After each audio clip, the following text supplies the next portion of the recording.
Boa tarde a todos, pessoal. Tá? Hoje a gente vai dar continuidade à explicação do nosso quadrinho. O que a gente tem feito aqui? A gente está vendo a estrutura quadripartida de uma sociedade republicana, né, de uma república, e a gente viu que são 4 esferas na modernidade: a esfera ética, que nós vimos na semana passada, a esfera política, a esfera jurídica e a esfera econômica, que nós vamos ver hoje.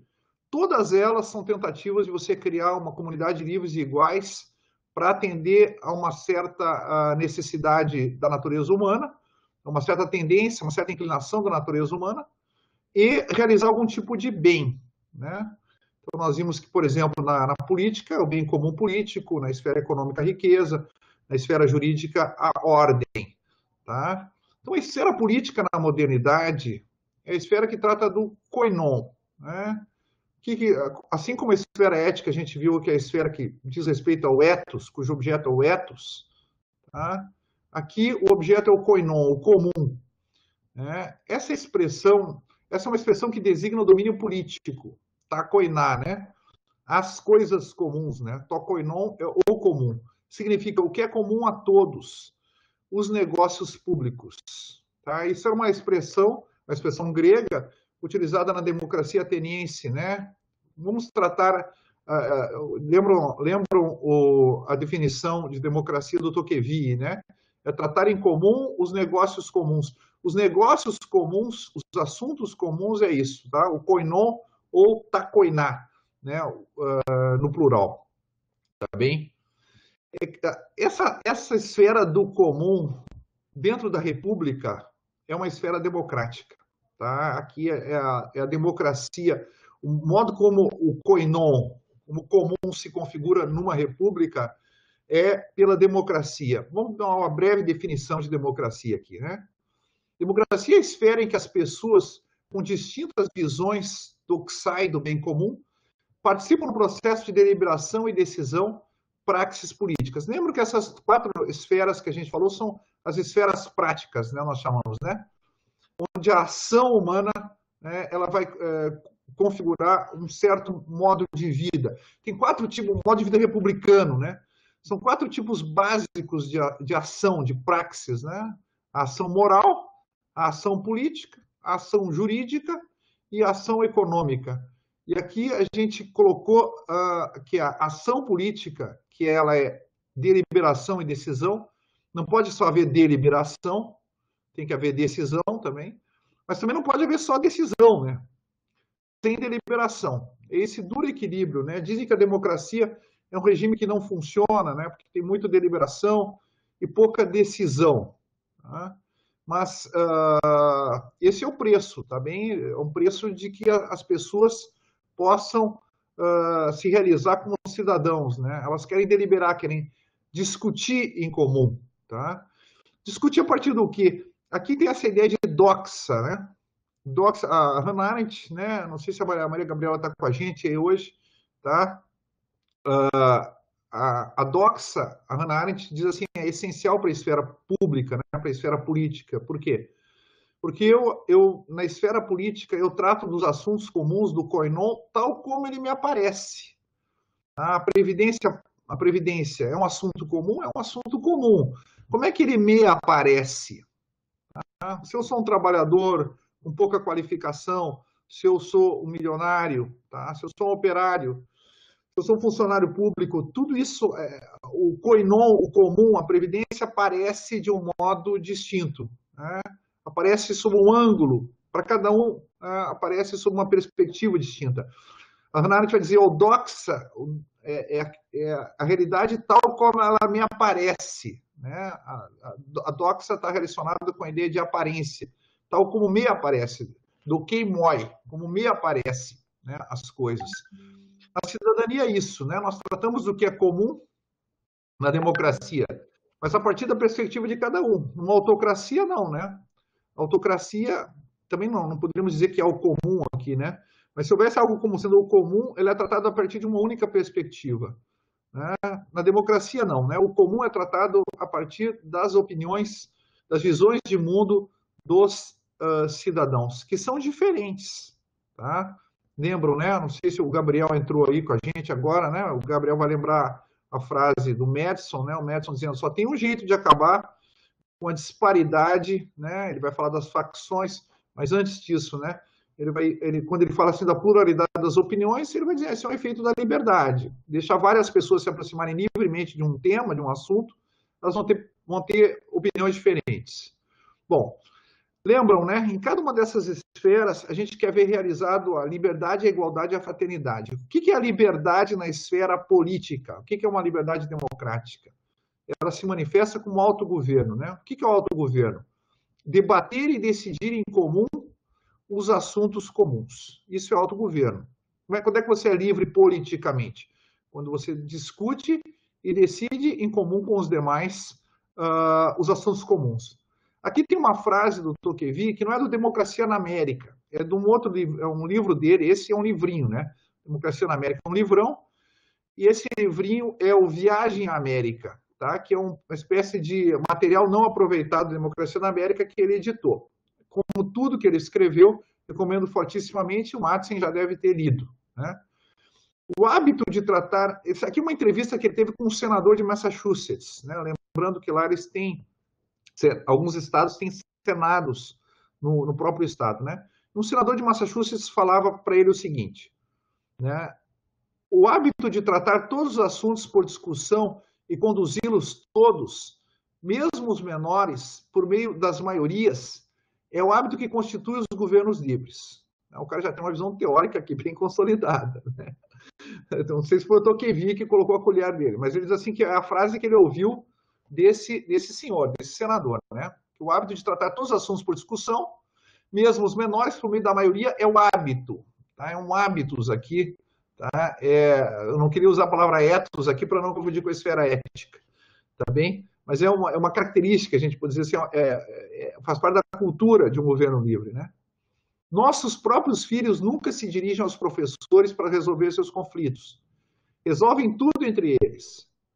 Não duvido em absoluto de que o último homem do povo em Boston tenha um espírito verdadeiramente parlamentar e esteja mais habituado às discussões públicas do que a maioria dos deputados europeus. Tá? Ele está dizendo, olha, meu filho adolescente aqui tem mais experiência política do que qualquer deputado na Europa. Por quê? Porque está acostumado a deliberar e decidir sobre os assuntos que interessam a eles e ao grupo todo o tempo. Eu estava lendo agora, acabei de ler o famoso livro do Werner Sombart, quem foi aluno do professor César, né, a Graziella, o Bruno, o Madsen, deve lembrar que ele citava isso. Por que não há socialismo nos Estados Unidos, né, do Werner Sombart? E ele diz, olha, uma das questões é que o socialismo na Europa ele se debate contra uma configuração da esfera política, né, do comum, como sendo uma articulação autoritária, né? Ou são democracias censitárias. Então, é muito fácil tu convencer o operariado lá de que, como diz o Marx, né? E o Engels, no Manifesto do Partido Comunista, olha, o Estado é o comitê executivo da classe burguesa, né? O comitê executivo da burguesia. Mas aqui os operários todos participam incrivelmente, muito intensamente no processo político. Então, ele dá o exemplo de um estado lá em que teve uma greve dos mineiros de carvão, tá? Algo assim, e houve uma grande repressão em relação aos mineiros, por parte do governador e por parte do judiciário. E ele diz assim, o que aconteceu? O governador foi removido na próxima eleição, ele caiu, e esses juízes estaduais que também são eleitos, também todos eles perderam a eleição. Então, diz assim, olha, é difícil tu chegar para o cara e dizer, olha, o Estado pertence à burguesia, quando o operário americano coloca quem ele quer no poder, tá? Porque aqui a esfera política é uma república, né? É configurada de um modo democrático, tá bom? A ideia de autogoverno. Então, ele vai dizer uma das três razões, né? Pelas quais não há socialismo nos Estados Unidos, ele escreve o livro em 1905, tá? É porque há muita liberdade política. Isocracia, igualdade no poder político, né? Liberdade, igualdade e fraternidade. Na esfera política, como é que se manifesta a igualdade? Se manifesta com isocracia. E aqui tem uma frase do Jeremy Waldron, que eu trouxe para vocês, sobre isocracia. O método de decisão majoritária, decisão por maioria, implica em dar igual peso ao ponto de vista de cada pessoa no processo no qual se selecionará um desses pontos de vista, uma das doxai, que é o plural de doxa, né? Como aquele do grupo. Tá? Qual é a opinião que vai valer como opinião de todos? Se eu tenho opinião, o Bruno, a Chiara, o Stefano, o Haroldo, a Melanie, o Martin, tá? A Camila, cada um tem a sua opinião. Qual é a opinião que vai valer como opinião do grupo? Tá? Se todos nós somos iguais. Bom, então só tem um método de decidir isso aí. É de você contar os votos. Uma pessoa, um voto. Né? Isso é igualdade numa democracia. Tá bem? E, por fim, também o elemento da concórdia. O que é fraternidade política? O elemento da concórdia. Lembram, né? Isso aqui Aristóteles vai falar lá, né? Como sendo amizade própria, né? O Martin estudou bastante isso aqui. A amizade própria da esfera política, né? Em grego, homonoia, o mesmo pensamento. Interessante que o latino tem um tom mais cordial, né? Ele traduz homonoia por concórdia, tá? É um querer comum, né? É uma união dos corações, né? Mas aqui a concórdia, para nós, eu quis dar esse significado específico, né? Claro, de novo, né? Lembrando aquilo que eu já tinha falado para o Elton outra vez, né? Que eu não quero inovar na nomenclatura aqui, né?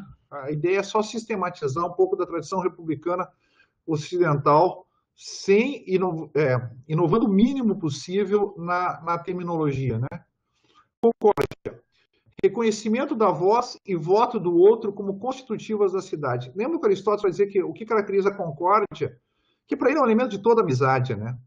Mas na amizade política é mais saliente, né? Lembrando que para Aristóteles a principal virtude que deve vigorar numa polis, o principal valor, o principal princípio não é a justiça, como é em Platão, por exemplo, é a amizade, tá bem? Né? O Gabriel aí que conhece bem e o Haroldo conhecem bem, né, o pensamento do Rawls, né, diz, a principal virtude das instituições políticas é a justiça, ok? A justiça é tanto que a gente colocou lá, né, vivendo com outras instituições justas. Sim, mas para Aristóteles, o que mantém coesa a sociedade é a amizade, a justiça vem depois. O que nós podemos dizer é que aqui a fraternidade política, ela vai ser condição, tá, da justiça e de outros valores, tá bem? Mas é ela que mantém, ela que dá à esfera pública. Quando a gente fala em polarização hoje, qual é o problema? Há uma polarização aos extremismos na política. É a falta da concórdia, não há fraternidade. E aqui, talvez antecipando um pouco já os temas que o Bruno já levantou aqui, vocês todos têm isso na cabeça, né? Professor, essa concórdia, ela é material, ela é procedimental?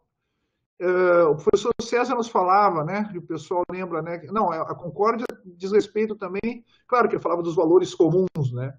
Mas ele falava muito que a Constituição trazia as regras do jogo e sobre o jogo, né? Ou seja, se eu tivesse, que é a visão do Waldron, né? Se eu tiver um consenso procedimental, ou seja, se eu tenho um consenso sobre os processos, né? Sobre os ritos que levam a reconhecer uma certa decisão como sendo a decisão do grupo, para mim isso é suficiente. Tá? Se todos nós concordamos com a regra da maioria, com a separação dos poderes, isso seria suficiente. Tá? O outro, digamos assim, o ultraconservador, né, mais o reacionário, ou a extrema esquerda ou a extrema direita, vão dizer, não, o consenso é um consenso substantivo. Eu tenho que ter alguns valores em comum com o outro para poder para estabelecer uma relação de concórdia com ele. A concórdia, como manifestação da fraternidade, ela não é nem procedimental e nem material. Tá? Se tivesse que ter um terceiro genus aqui, eu diria ela é existencial. Tá? Não é reconhecer não é reconhecer um procedimento que me une com o outro, mas é também isso. Tá? Não é reconhecer valores que me unem com o outro, tá? Porque numa sociedade plural esses valores são mínimos, mas é reconhecer o outro. Tá? Então aqui eu coloquei reconhecimento da voz e voto do outro como constitutivos da cidade. Quem é que faz a cidade? O cidadão. Pela discussão e pelo voto.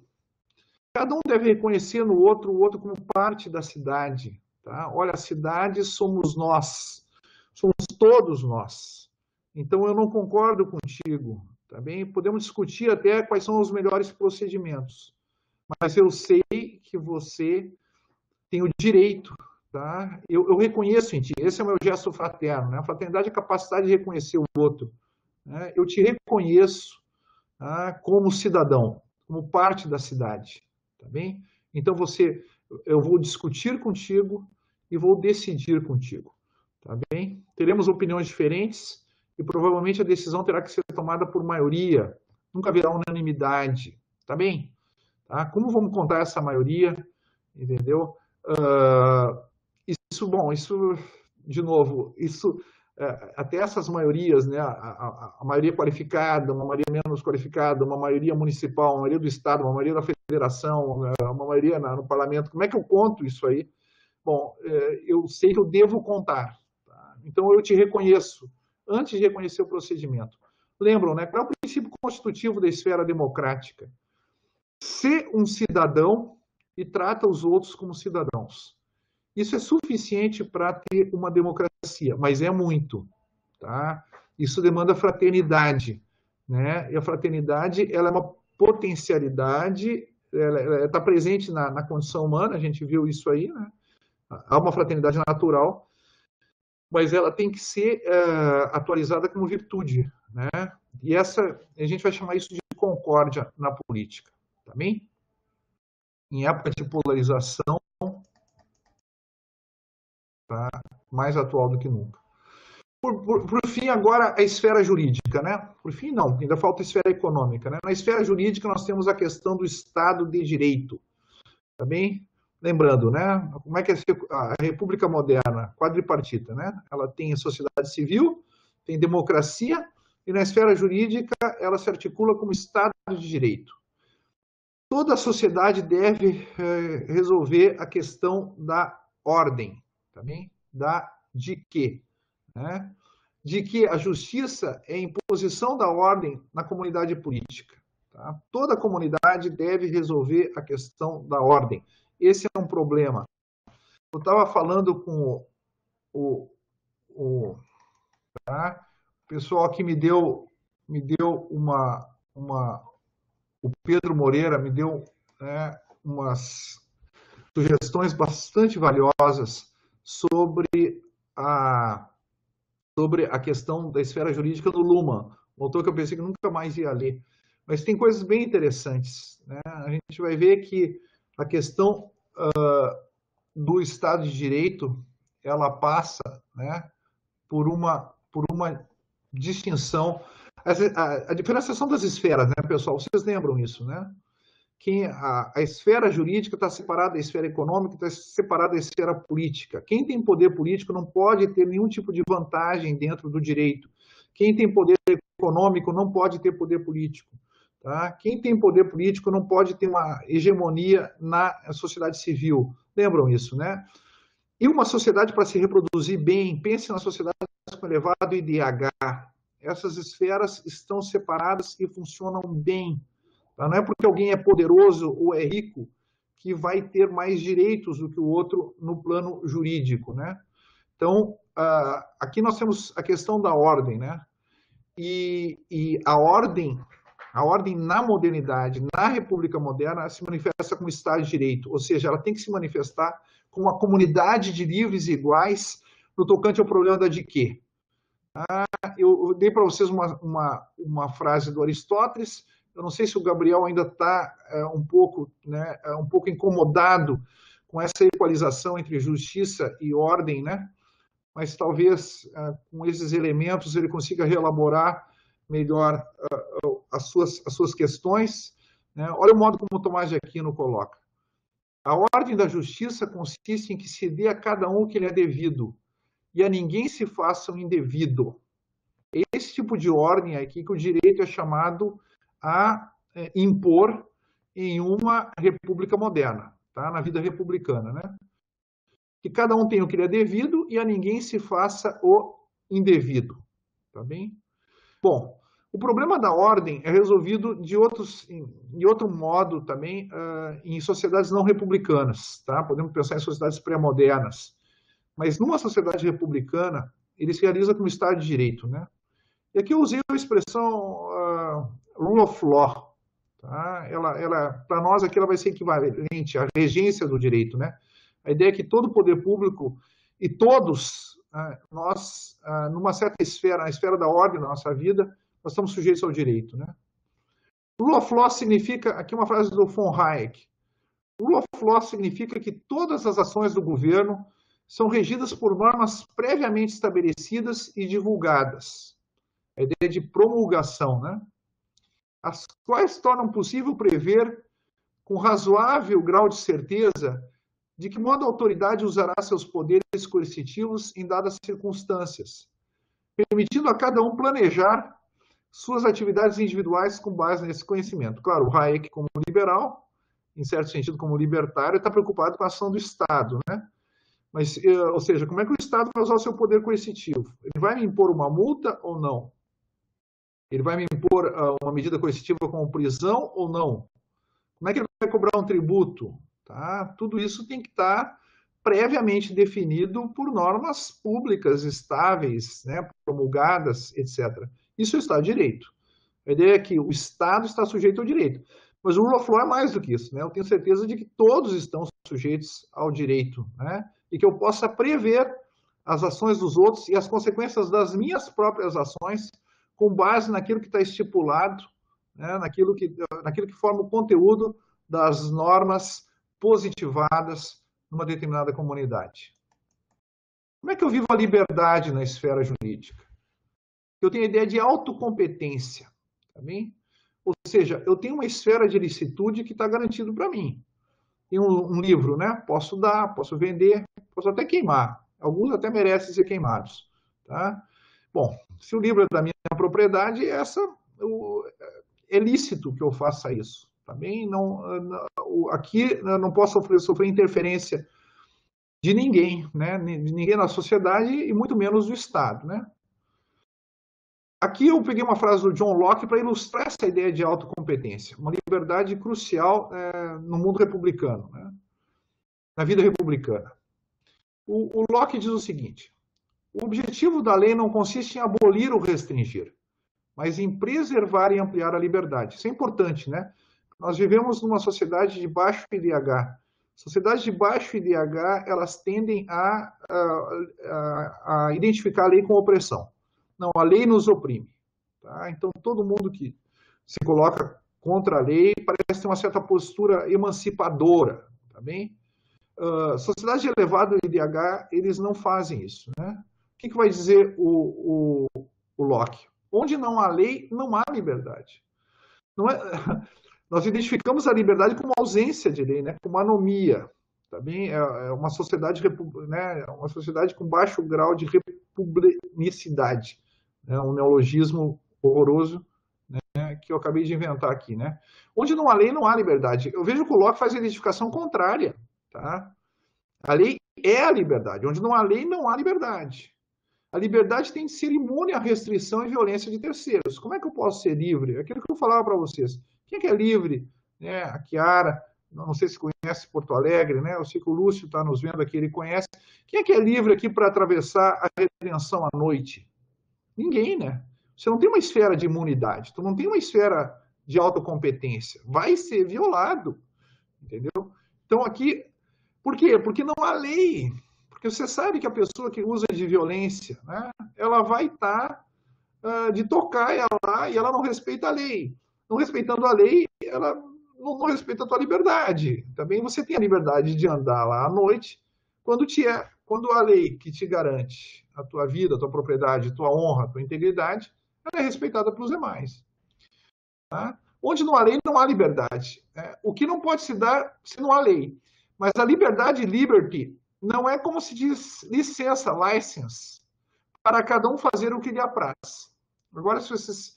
Tá, o Locke fez essa distinção no inglês, vocês podem usar muito na vida de vocês. Olha, liberty não é license, tá bem?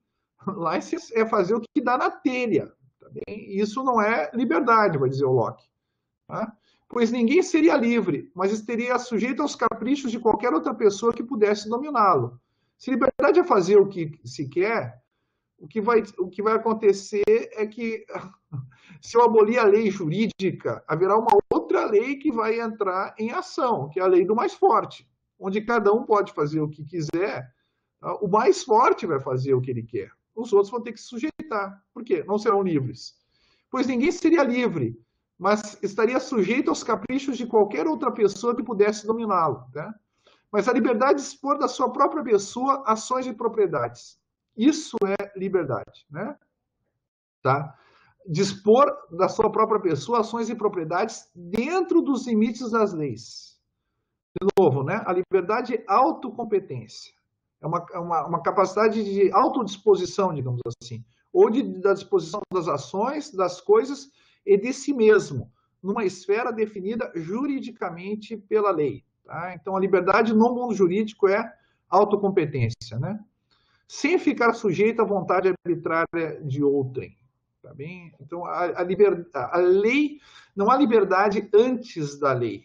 Tá? Antes da lei, eu só tenho license. Eu só vou ter liberdade, liberty, tá? Com a lei. Porque a liberdade na esfera da diquê, na esfera da ordem, ela só pode ser atualizada e efetivada com autocompetência. Agora, no direito, né, nós queremos ter uma comunidade de livres iguais na esfera jurídica. A gente viu que a liberdade é autocompetência. Como seria a igualdade na esfera jurídica? Bom, aí é fácil, e aí é tranquilo, e aí é bem tradicional, né? Nós temos aí já a ideia muito consolidada de isonomia, né? Isonomia, igualdade na sujeição ao direito. Aqui tem uma frase do Hegel, né? A igualdade na qual todos valem como cada um, como pessoas, sujeitos de direito. Lembram, né, da frasezinha do piano, né? Ou, né, própria do direito romano, né, consagrada pelo direito romano. A cada um que é seu. Sum quique tribuere. Né? A cada um que é seu. No direito, nós valemos como cada um. Ninguém vale como rico, como pobre, como membro daquela etnia ou religião. Cada um vale somente como sujeito de direito. Cada um vale como cada um. Né? Todos valem como cada um. A cada um que é seu. Lembra que o Riquelme diz, olha, cada um não é o tu. Na amizade, o que conta é o tu. Né? É o imediato, é o face a face aqui. Né? Enquanto que no direito, não. No direito, eu tenho essa identidade um tanto quanto abstrata, uma identidade que me é dada pelo próprio direito. Né? Todos valem como sujeitos de direito. E, nesse sentido, essa igualdade é absoluta, ela não admite gradações. Tá bem? Aqui tem uma frase do Hayek, né? Essa ideia de igualdade como sujeito de direito é um pouco mais abstrata. Né? Nós conhecemos a igualdade sobre a lei, né? Mas elas querem significar, nesse passo da argumentação, a mesma coisa. Então, o Hayek vai dizer o seguinte: o legislador que empreende a formulação de regras para uma grande sociedade deve submeter à prova da universalização o que deseja aplicar a tal sociedade. Vale para todo mundo? Não. Então não dá. Tá? A regra vale para todos? Sim. Bom, então aqui eu estou configurando a esfera jurídica segundo a isonomia. Senão, não. Tá? Eu não vou ter Estado de Direito. A justiça é entendida como o princípio de tratar a todos segundo as mesmas regras. Aqui é muito fácil, é mais fácil aproximar, né, Gabriel, a ideia de justiça da ideia de ordem, né? A justiça é entendida como o princípio de tratar a todos segundo as mesmas regras. Tornou-se o guia na progressiva aproximação a uma sociedade aberta de indivíduos livres e iguais perante a lei. Essa manifestação que a gente viu há pouco tempo atrás em redes sociais, né? Essas ideias de quem você pensa, com quem você pensa que está falando. Sabe com quem está falando? Essa ideia de que alguns não estão sujeitos ao direito, tá? Não estão sujeitos ao direito comum, tá? Bom, então não há Estado de Direito, tá? Não há Estado de Direito. Então, o direito aqui, se ele deixar alguns de fora, né, ele não é um direito republicano. Tá? Aqui o direito não se manifesta como Estado de Direito, como rule of law, tá bem? Interessante como ele termina, uma sociedade aberta de indivíduos livres e iguais perante a lei. Como ele é um liberal e um neoliberal, ele, claro, que não vai falar da fraternidade, mas a isonomia é um elemento, né? Somos livres e iguais porque estamos sob a lei. Agora, tem também a dimensão da fraternidade. Está aqui a Carol, né, a Chiara, que participam da fraternidade e direito. A Luciane também está aqui, né? E às vezes a gente tende a confundir um pouco as coisas, né? Numa sociedade republicana, a fraternidade jurídica, a fraternidade no cotidiano é simplesmente a coordenação, ou seja, o ajustamento recíproco das ações. E se quiserem fazer também, dizer isso também, o ajustamento das expectativas. Eu sei o que esperar dos outros. Eu sei como os outros vão agir. Tá? Isso é ser fraterno, ok? Então, eu tinha um colega meu me contava, né, que a sua namorada tinha ido para a Alemanha e tinha perguntado, ela trabalhava no setor de contabilidade de uma empresa alemã aqui no Brasil, e perguntou lá como é que você fazia com aqueles que não pagavam as dívidas. E os caras ficaram um tempão sem entender a pergunta. Mas como assim eles não pagam as dívidas? Ele falou, não, porque no Brasil a maior parte do nosso problema é cobrar quem está nos devendo. Aí os caras falaram, não, aqui tem um povo aqui do sul da Itália tá que atrasa os pagamentos, mas eles acabam pagando, é o único problema que nós temos. A gente pode tentar confundir a fraternidade e deixar o cara sem pagar. Não, vamos ser fraterno com ele. Tá? Não, nenhuma sociedade, nenhuma república consegue funcionar assim. Tá? A fraternidade no âmbito jurídico é coordenação. Tá? Um juiz fraterno é aquele que dá decisões calculáveis e previsíveis. Um professor fraterno é aquele que cria um consenso em torno de alguns temas, tá? Cria aqui a coordenação, melhor, né? Em torno de alguns temas, de modo que os seus alunos vão replicar, tá? Esquemas de ação que são calculáveis e previsíveis, tá? Em que as pessoas possam ajustar os seus comportamentos, as suas expectativas. Me lembro também de um colega que teve um aluno meu que fez um sanduíche no Canadá e me dizia, olha, Brasil, tem uma coisa incrível, tu viver numa sociedade em que o cara diz assim, olha, eu vou chegar às 4 horas da tarde para arrumar a tua pia. E o cara vem às 4 horas. Tio. Isso é fraternidade. Tá? É coordenação. O que significa ser fraterno com o outro? O que significa reconhecê-lo como sujeito de direito? Se eu digo que eu vou chegar às 4 horas, ele tem o direito de me cobrar que eu chegue às 4 horas. Se eu comprei uma máquina, o meu vendedor tem direito de que eu pague no prazo. Tá bem? Isso é a fraternidade no direito. A fraternidade no direito é coordenação. Pode intervir uma fraternidade que eu chamaria aqui de fraternidade natural, que é aquela fraternidade originária, aquela fraternidade constitutiva da pessoa? Pode. Mas ela só pode intervir pontualmente. Tá? O cotidiano, a fraternidade, uma sociedade é fraterna do ponto de vista do direito quando há coordenação social. Tá bem? Quando você tem o que a gente chama assim de segurança jurídica. Para onde é que vai a pessoa? Todo mundo quer a fraternidade. Essa é a força do republicanismo. Né? As pessoas querem viver em sociedades republicanas. Tá? Pessoas de países onde não há Estado de Direito migram para países onde há o Estado de Direito. Tá bem? Ou seja, onde há segurança. Ai, mas lá o pessoal não é fraterno. O que você quer dizer com fraternidade, velho? Tá? No direito, a fraternidade é coordenação. A pessoa é fraterna comigo quando ela me paga as dívidas, quando ela cumpre os seus compromissos. Eu sou fraterno com o outro. Né? Quando eu atuo segundo aquele princípio, né? Aquela modulação do imperativo prático. Qual é o imperativo prático? Né? Que funda a humanidade. Ser uma pessoa e trata os outros como pessoas. O que significa no direito? Ser um sujeito de direito e trata os outros como sujeito de direito. Não sejam gente boa, seja um cara, entendeu? Um cara dócil, seja um cara camara, tá? Chega atrasado, mas também respeita que os outros chegam atrasados. Não é isso. Tá? É ser um sujeito de direito. Se vê a partir das obrigações que o direito impõe a ti e a todos, né? Que é a ideia de isonomia. Coordenação, então, ajustamento recíproco das ações. Mas às vezes está errado. Lembrando, aqui um pouco, né, do Gabriel, né, Gabriel? O direito não serve, o propósito dele não é implementar a justiça substantiva. A justiça substantiva, que depende de uma certa visão de mundo, é papel da política. Eu posso dizer, olha, nos Estados Unidos, os ganhos de produtividade desde os anos 70 não são repassados às pessoas. Cara, eu acho isso uma baita de uma sacanagem, tá bem? Mas eu não posso, como um juiz lá, dizer, olha, tá, se chegasse uma questão salarial, que também lá não vai para o judiciário, né? Não posso dizer, olha, por uma concepção substantiva da justiça minimamente razoável, tá, um trabalhador que produz cada vez mais deveria ganhar mais. Eu não posso usar isso aí. Por quê? Lembra o que a gente colocou lá em cima?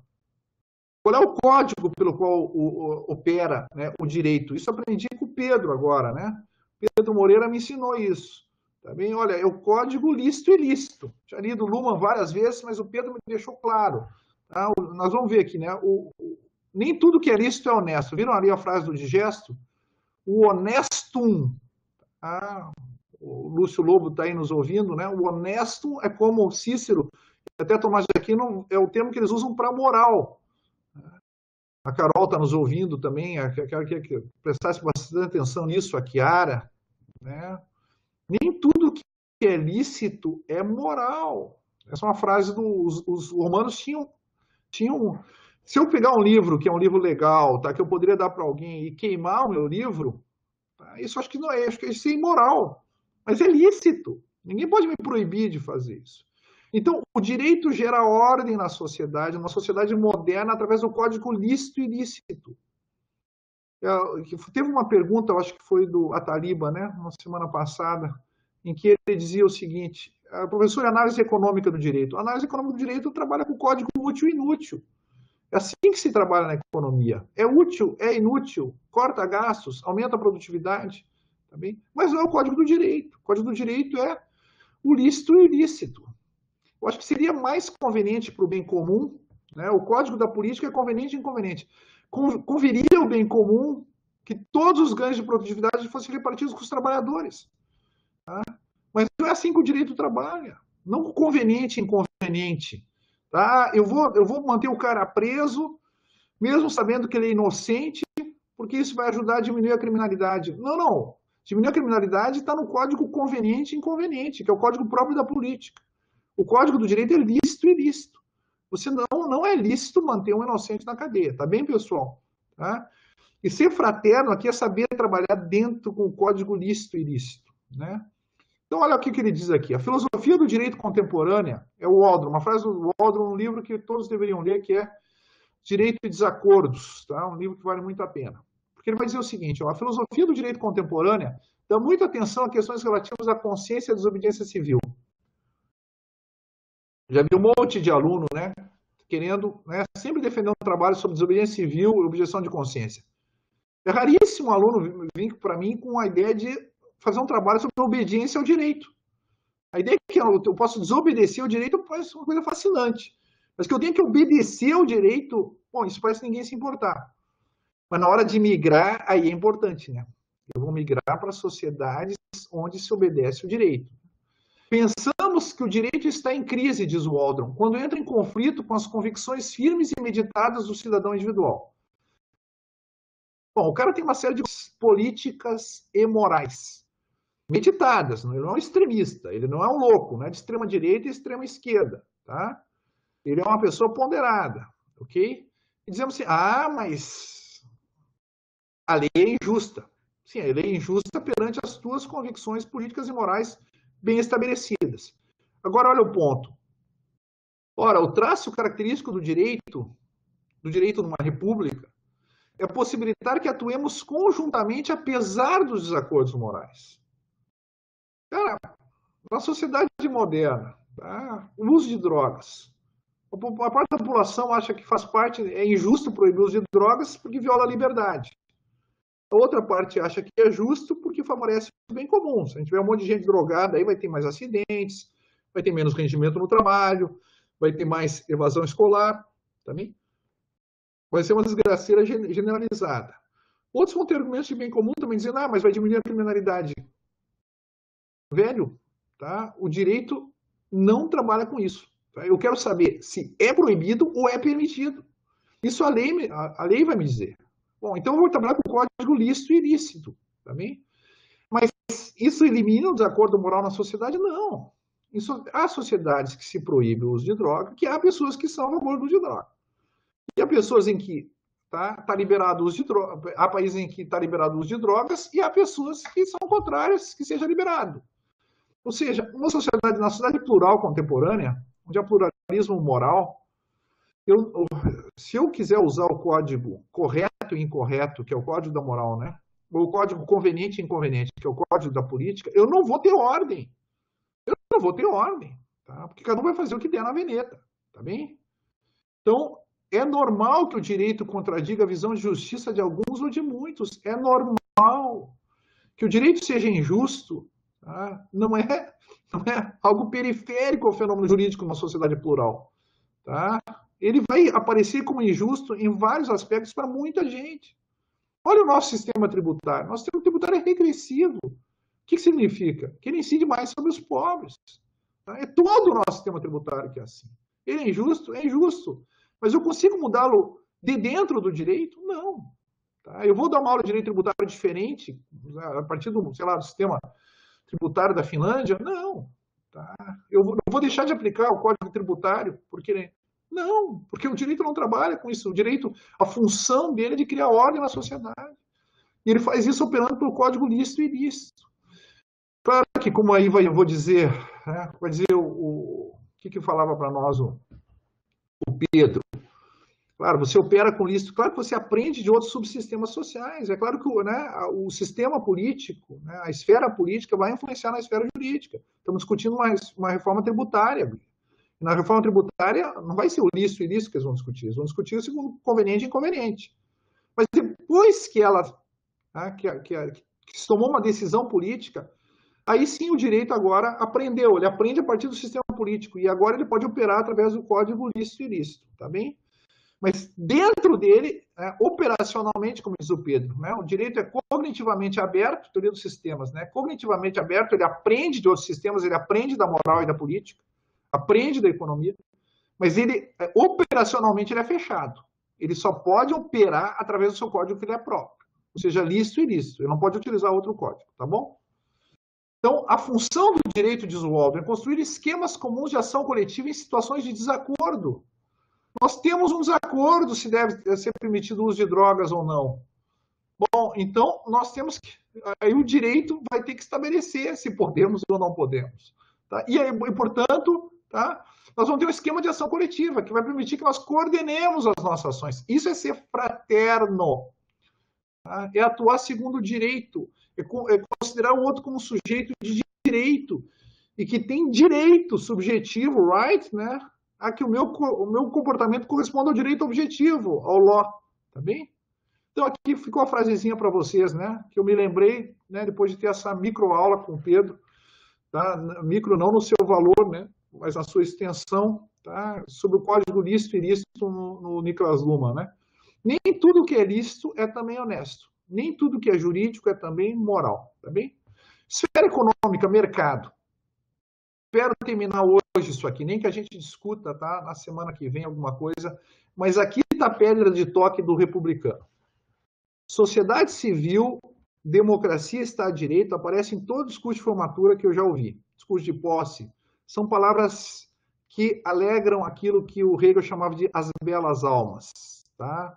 As belas almas ficam felizes com essas palavras.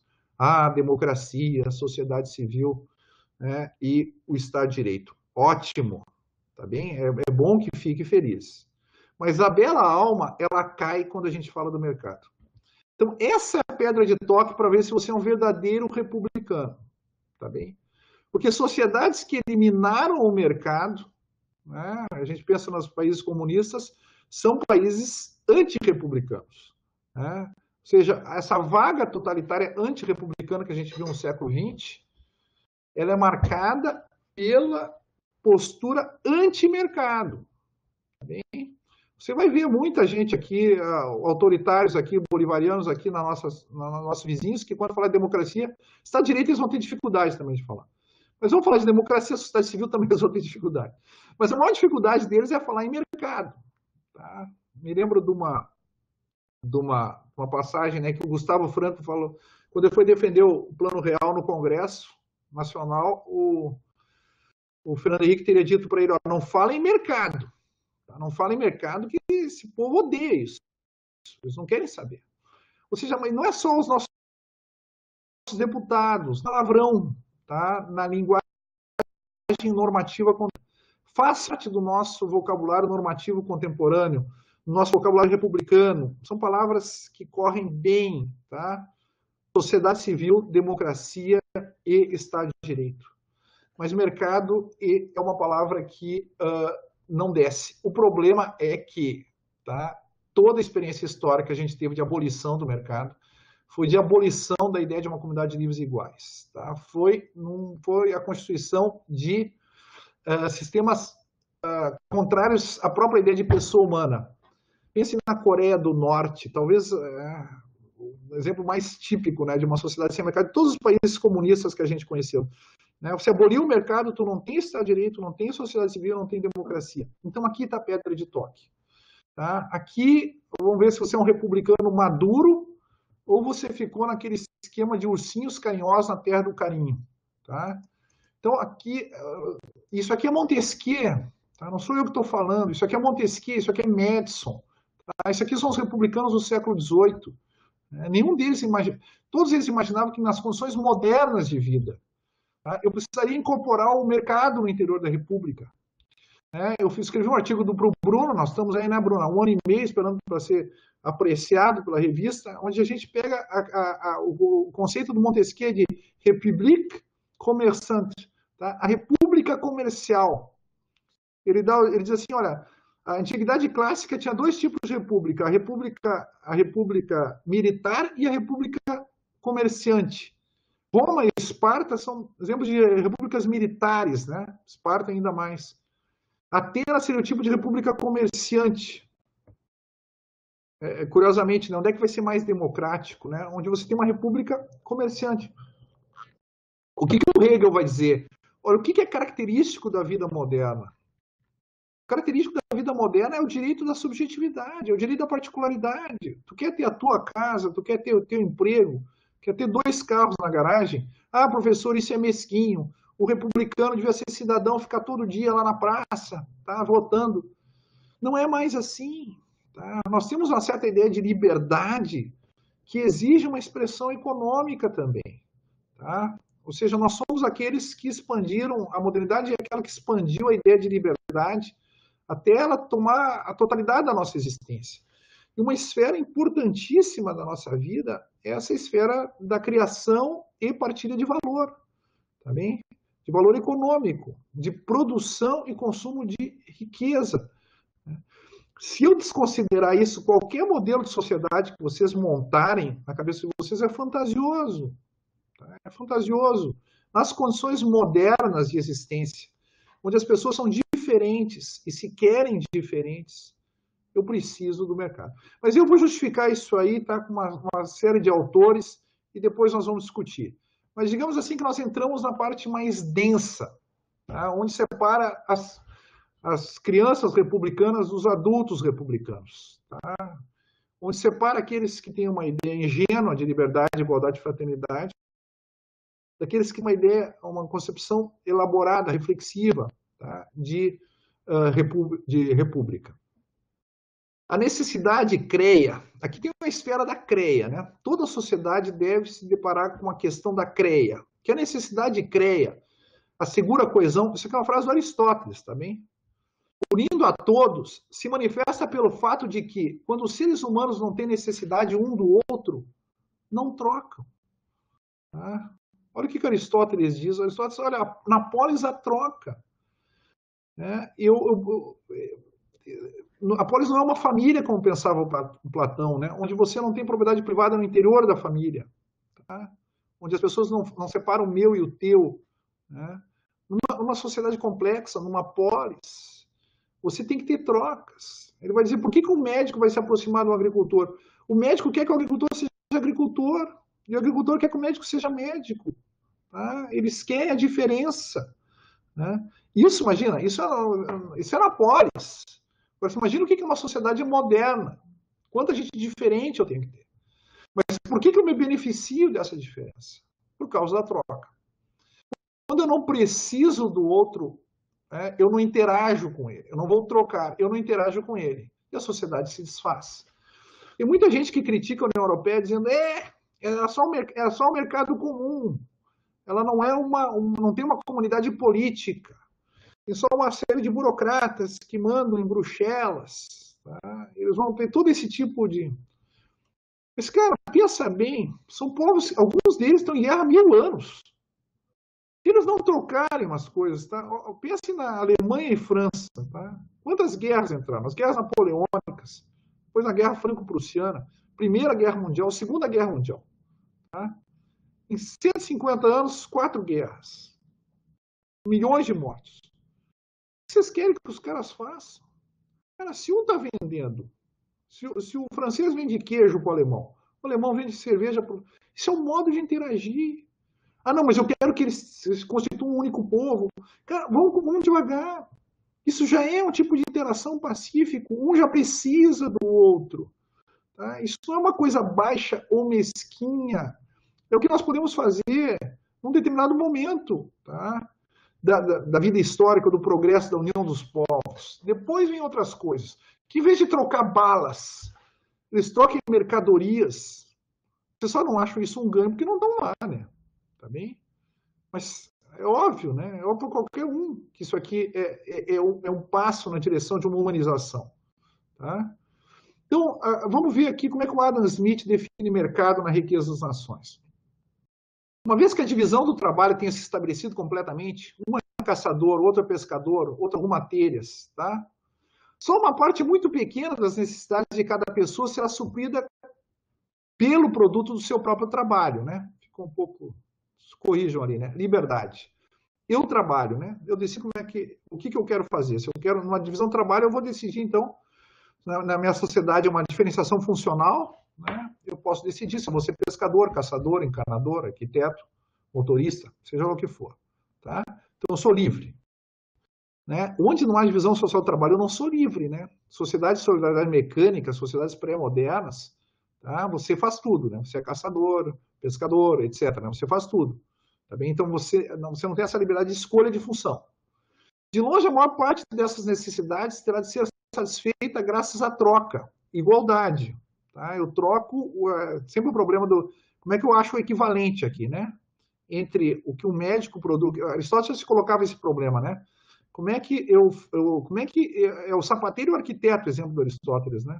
Como é que eu igualo o sapateiro com Aristóteles, com o sapateiro com o arquiteto? Porque sem igualdade não há troca. Né? Graças à troca, igualdade da parte do produto do trabalho de cada um que excede o seu próprio consumo por aquelas parcelas do produto do trabalho dos outros seres humanos de que ele necessita. Que é a fraternidade, né? Não é isso? Eu produzo o que eu não consumo e consumo o que eu não produzi. Isso é fraternidade, porque eu tenho que produzir para os outros e os outros vão produzir para mim. Ah, vamos abolir o mercado. Saiu com uma carta, né? Uma carta de um grupo religioso aí denunciando, né, que no Brasil se governa por mercado. Não. Mas você sabe o que é mercado? Também é outra coisa, né? Muita gente que defende o mercado também não sabe o que é o mercado. Pensa que o mercado é alguém ser dono de tudo e todo mundo trabalhar para ele. Tá? Ou seja, que o monopólio não é um problema. Tá? Ou seja, o mercado está mal mesmo, né? Ninguém gosta dele. Né? E os que dizem que gostam dele não o entendem. Por isso que aqui eu me detive um pouco. Vocês vão ver que a das 4 partes é a mais extensa, porque as outras desce redondo, né? Democracia, sociedade civil, Estado de Direito desce redondo. Mercado a gente já tem uma rejeição, né? Tá bem? O que o Adam Smith dizia desde a época dele, né? Ele diz assim, mercado parece uma coisa mesquinha. Dar alguma coisa sem querer nada em troca parece ser generoso. Tá? Agora, dar alguma coisa esperando algo em troca parece ser mesquinho. Por isso ninguém gosta de falar nisso. Mas toda a nossa sociedade, toda a nossa república está baseada na troca. Nós só não somos mais republicanos porque há menos trocas, e não mais trocas, né? Ou pessoas que não conseguem trocar, tá bem? Assim, todos os seres humanos vivem da troca, tornando-se até certo ponto mercadores. E a própria sociedade vai se transformando numa verdadeira sociedade mercantil, commercial society. Claro que a commercial society, ou a sociedade mercantil, é uma parte da república. Não pode ser confundido aqui. Não é um modelo neoliberal, né? Em que todo o Estado existe para o mercado. Não, não, não. O mercado é parte da vida de um povo. Se quiserem colocar dentro do nosso quadrinho, o mercado é 25% da vida de um povo. Os outros, né, as outras 3/4 é democracia, sociedade civil e Estado de Direito, tá bem? Agora, de novo, né, meus amigos, não dá para tirar esses 25% e manter os outros 75%. Olha a experiência histórica aí, né? Nem todo mundo que é favorável ao mercado é favorável à república. Vejam a China, né? A China é favorável ao mercado, mas obviamente não é republicano, não tem sociedade civil, nem Estado de Direito, nem democracia. Mas todo mundo que é contrário ao mercado é contrário à república, tá bem? Entre os seres humanos, ao contrário dos animais, diz Adam Smith, as capacidades mais dessemelhantes são úteis umas às outras. O médico é útil para o arquiteto, que é útil para o sapateiro, que é útil para o encanador, né? Os diferentes produtos dos seus respectivos talentos, que desenvolveram a sua liberdade, a expressão de si mesmo, né? São graças à predisposição geral para cambiar, permutar ou trocar, que para ele é uma predisposição natural. Eu acho que faz parte da pessoa mesmo, querer permutar, trocar e cambiar, são levados, por assim dizer, a um fundo comum, onde cada ser humano, igualdade, pode adquirir aquelas parcelas da produção dos outros de que tiver necessidade, fraternidade. Bonita ideia dele, né? O neoliberal não aceitaria isso, né? O que a gente faz no mercado? A gente produz com um fundo comum. Tá? Um encanador, né, um produtor de canos, produz um monte de canos que ele não precisa. Eu preciso de cano, eu vou lá e compro um cano dele. Tá? Então, essa riqueza da sociedade está à disposição, essa riqueza que é criada pelo trabalho da sociedade está à disposição de todo mundo que trabalha. Né? E pode adquirir, então, pode trocar uma parte do seu trabalho pelo trabalho dos demais, por uma parcela do trabalho dos demais. Tá? Mas essa ideia de fundo comum, mantenham, tá? Que a gente vai voltar a ela. O que é liberdade? Eu quis usar um palavrão aqui, tá? Eu aceito sugestões, né? Esse quadrinho está sempre, o quadrinho da vida republicana está sempre em formação, né? Eu aceito outras palavras, mas eu usei a palavra mais grosseira aqui que eu encontrei, tá? A ideia de autointeresse. Eu quis usar autointeresse, de novo, posso pensar em autoiniciativa, posso pensar em outra coisa, mas lembro, né, que dos meus objetivos com essa terminologia um dos objetivos, do quadrinho, é incorporar uma terminologia corrente, né? Não é inovar na terminologia. E autointeresse é amplamente utilizado, né, na literatura das ciências sociais e na economia como descrevendo a disposição, né, do que eles chamam de homo econômicos, que é um sujeito completamente autointeressado. Mas autointeresse aqui eu quis fazer uma modulação no conceito. Tá? Então eu não quis redefinir o conceito, não quis estipular um novo conceito, eu quis realmente redefini-lo num certo sentido. Autointeresse, aqui eu quero que vocês querem a liberdade na esfera econômica. A liberdade, assim como a pessoa livre no Estado de Direito é a pessoa autocompetente, a pessoa livre na esfera econômica é a pessoa autointeressada. Mas o interessado aqui não é o egoísta, né? Eu quero destacar duas dimensões no autointeresse. Primeira dimensão que eu vou chamar de reflexiva. Ou seja, a pessoa tem interesse em si, o amor a si, né? O amor de si, e o cuidado de si. É reflexivo, tá? Volto sobre mim mesmo. Em quem eu estou interessado? Autointeresse. Eu tenho interesse no alto, em mim mesmo. Até aí vão dizer, mas isso aí não mudou com... isso ainda é egoísmo. Não. Tá? Na modernidade, aquilo que o Hegel chama de o direito da subjetividade, o direito da particularidade. Chama o direito da liberdade subjetiva. Que lembram, ele acha que começou com o cristianismo, mas só teve expressão na economia na sociedade moderna. Porque ninguém era livre antes das revoluções burguesas na esfera econômica. Tá? Você herdava a tua profissão do teu pai. Né? Pensa em toda a questão das mulheres que não trabalhavam, etc. Só quando você tem um mercado é que todo mundo pode ser livre na esfera econômica. Ou seja, cada um pode buscar o seu interesse. É claro, o interesse de quem eu buscaria. Né? A primeira tarefa, tá? O ser humano, sem o amor de si, ele não se constitui como tal. Tá? Isso é parte da nossa liberdade. Ok? Agora, Algo que não é muito cuidado nessa questão, é uma de certa dimensão causal aqui que eu quero imprimir no conceito de autointeresse. Não só estou interessado em mim, que é a dimensão reflexiva do conceito de autointeresse, como eu sou o agente ou o autor do meu interesse. Tá? Então, o auto aqui é o auto não do destinatário do interesse, tá? Mas aquele representa ou corporifica o autor do interesse, aquele que vai realizar o interesse. Quem é que vai realizar o meu interesse? Eu mesmo. Tá? Eu gosto de dar o exemplo de uma reforma agrária acontecida no sul de Portugal, né, da Revolução dos Cravos, em que uma fazenda coletivizada, né, elegeu o seu gerente, e depois de 3 meses os trabalhadores chamam o gerente para uma reunião e eles pedem aumento de salário.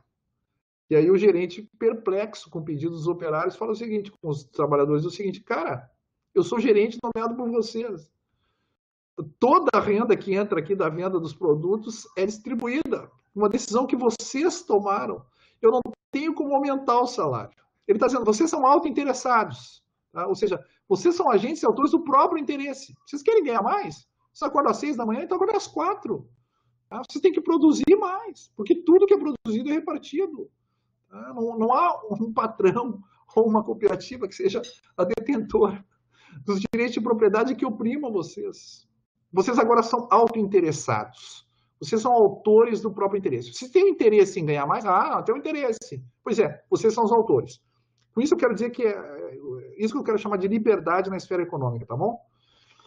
Aqui tem o Adam Smith, né? Ele vai falar da concorrência. Todo ser humano, desde que não viole as leis da justiça, vejam, né? Ele tem que estar limitado pelo Estado de Direito, tem o direito a lutar, que é a dimensão causal, né?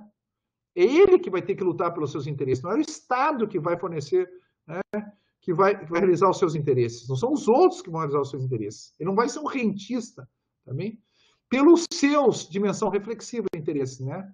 É você que vai lutar, dimensão causal, pelos seus, dimensão reflexiva de interesse. Como melhor entender, que também é uma dimensão da liberdade, né? E é entrar em concorrência com o seu trabalho e capital com os de qualquer outro ser humano ou grupo de seres humanos.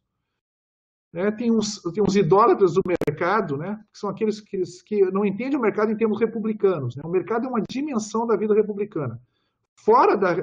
Quando eu falo mercado, aqui eu estou falando mercado republicano, né? Dentro dessa quadra da vida republicana. Ou seja, é a ideia de instaurar uma comunidade de livres e iguais na esfera econômica. Então, não tem um outro ideal aqui. Ok?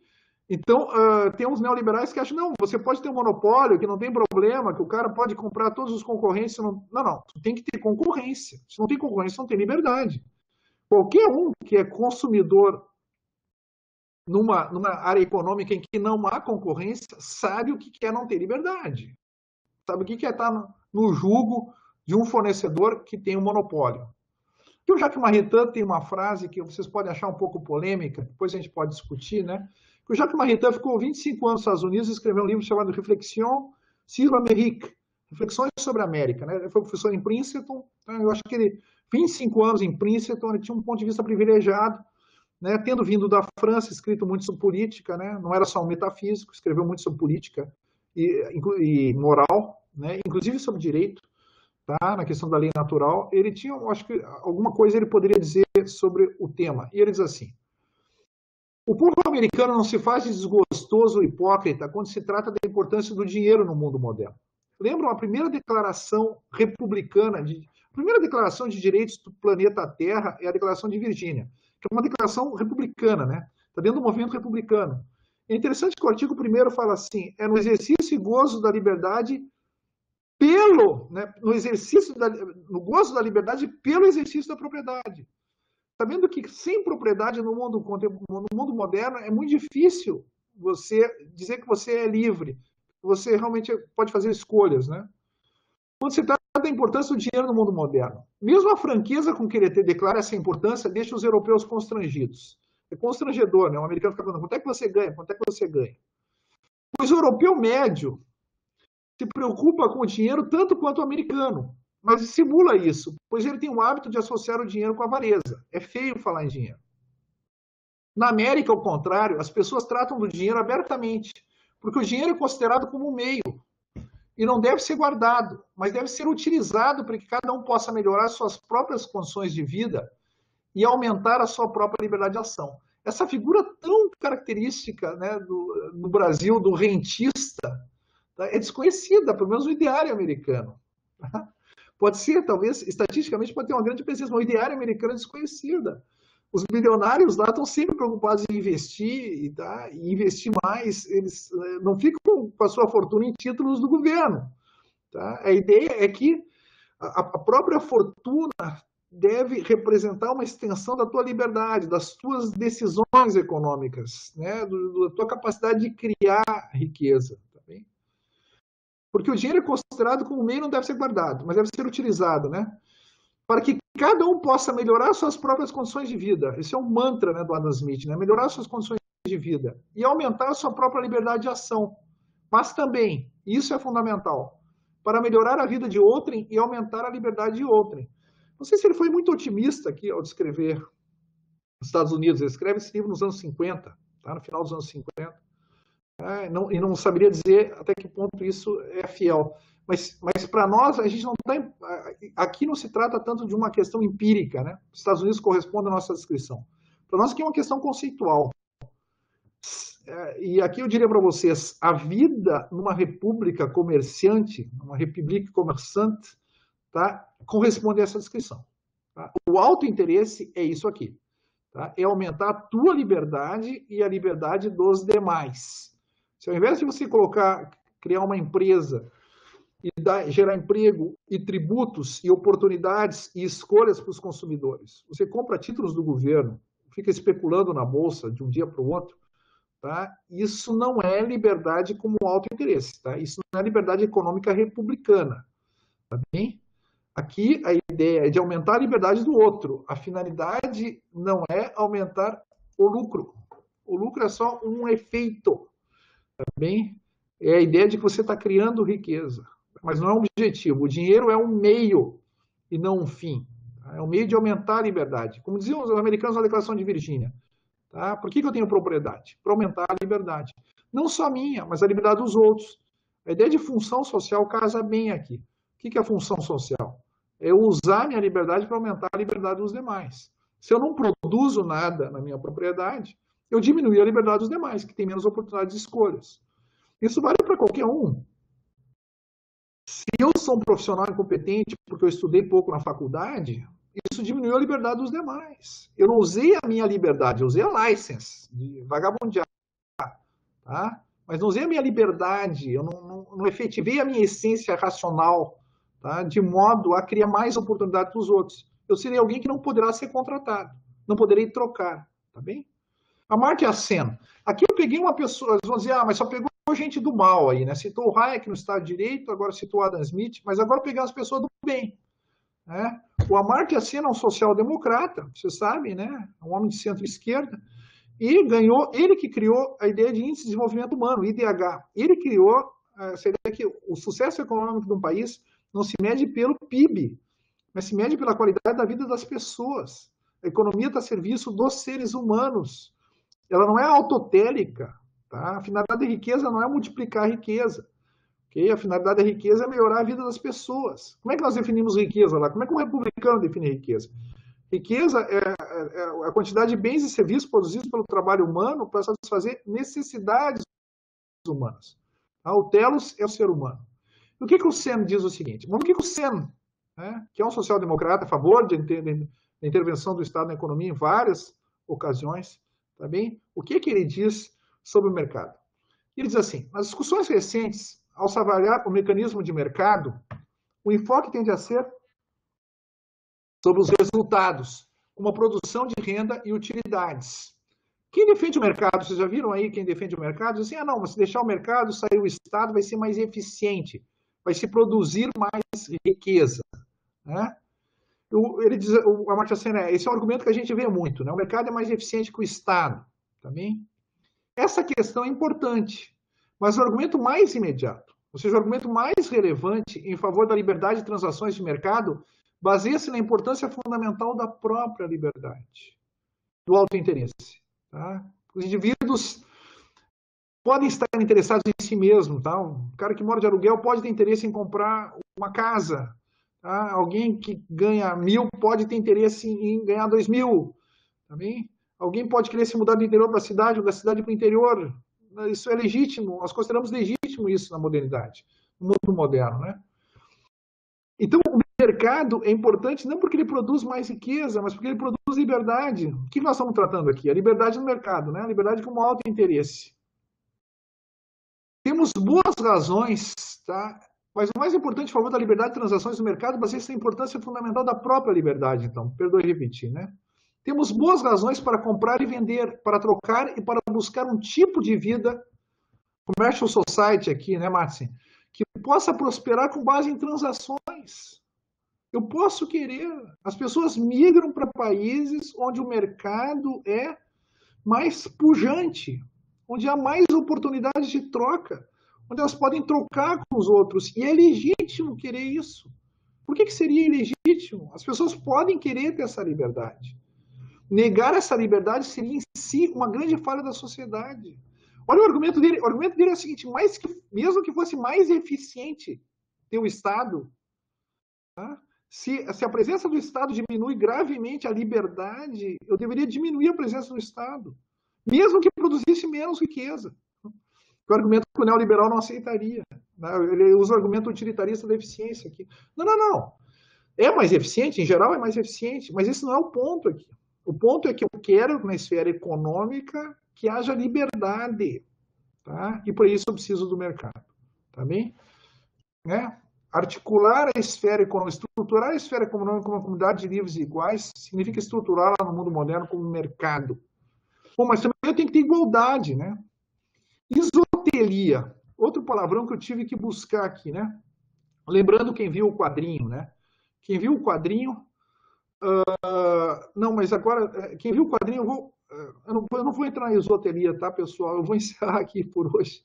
E a gente acho que já tem matéria suficiente para discutir, para deixar tempo para as perguntas, então concluo aqui.